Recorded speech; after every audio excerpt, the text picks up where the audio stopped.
amarya da ango nan, yau an gamu shi kenan.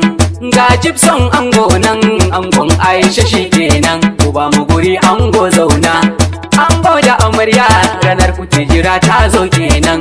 Ga ango da amarya, amarya lokaci ya kawo, abin jiran ku yau ya dawo. Wurin ku bai wuce ku gan ku a tare, ango miji na amarya.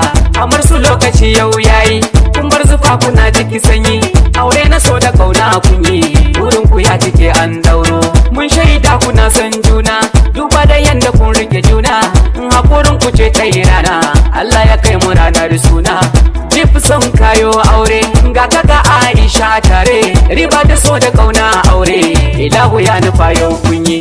Aure na so da kauna an daura, dangi da yan uwa murna muke. Jif son Aisha sun yi aure, duba shigar su mata daban take. An ware na amarya, murnar bikin ku yaushe dai muke. An maza kama amarya, rike mijinki da mu so muke. Muga farin ciki fuskar ku dan auren so da kauna ne ku kai. Muna farin ciki da murna, wasu ko abun ga ya sha musu kai. Ana bikin masoya, naga an tara gayya.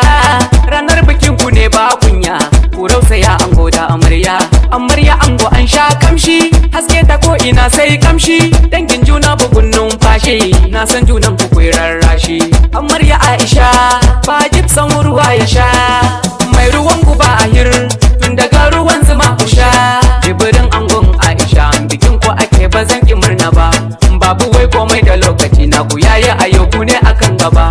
Jibrin da Aisha na bincika sanne ban ga kamar ku ba. Jibson angon Asabe ko in ce Aisha Asabe, ku yi zaman ku kar ku rabe abadan auren ku ango amarya. Amarya Aisha na ga kina ta dauki da dariya fuskarki. Amarya rike jibson mijinki, shine zabinki. Shi kika so kuma shi an ka baki, to ki rike mijinki. Amarya ki mai ladabi biyayya, yo bakin dauke hanya. Amarya ki dau shawarar iyaye, man da zugar kawaye. Amarya ango jibson ta yi mata, Aisha kun ka ta zama mata. To amma